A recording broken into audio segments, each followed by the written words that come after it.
called the Modified Ashworth Scale. Why do I need my Ashworth modified? No, the scale that occupational therapists use. What do occupational therapists do with a scale like that? Well, I'm glad that you guys asked. The Modified Ashworth Scale is actually used to assess and grade levels of spasticity in patients that are being seen. That sounds pretty good.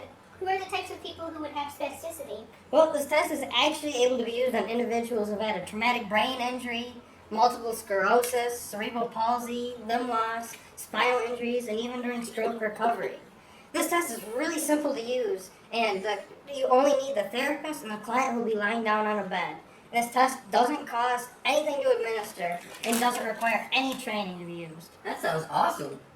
It definitely sounds that way, and there are some strengths which exist with this. These are that the test is free to use and interpret, quickly administer, and only takes 5 minutes and can cover a wide variety of diagnoses. Yay! Yeah, I know, but it's not all good news though, because there are some weaknesses. Oh no. Yeah, unfortunately, there's some confusion on the ratings of the scale, which I'll tell you about in a second.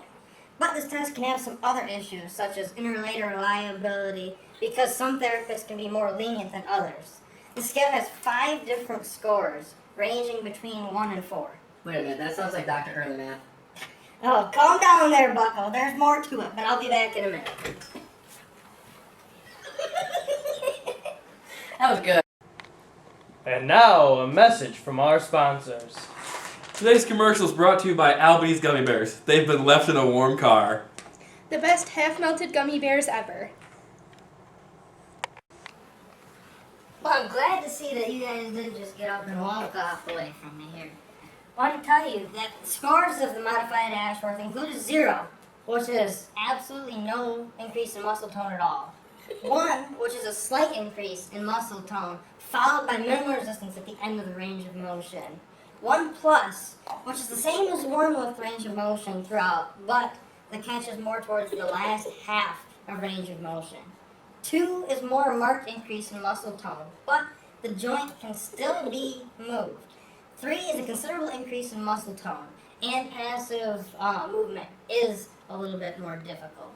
4 is the affected parts are rigid in flexion or extension.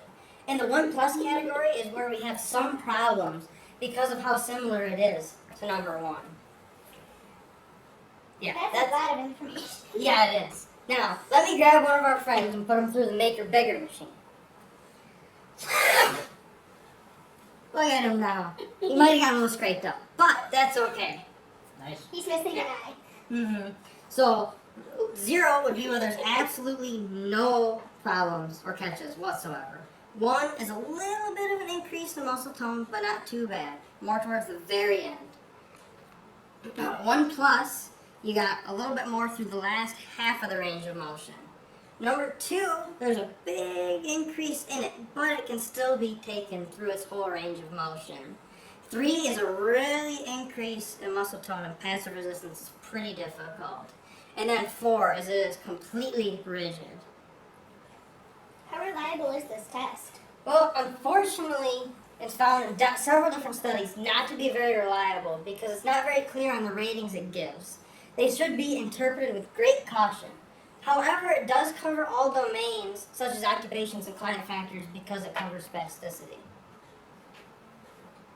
So, what you're telling me, this was just a waste of my time and I don't get to eat big gummy bears? Not entirely a waste of our time, but I don't really see us using this much as occupational therapists. Guys, why are you still talking like that? I don't know.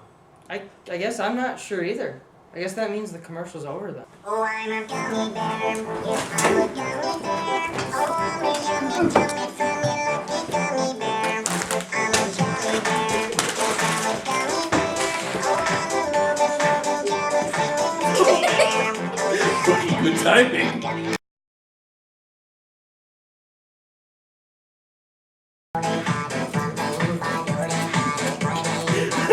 Did you get it? Stop filming me! 100's doing a really long explanation that we don't care about.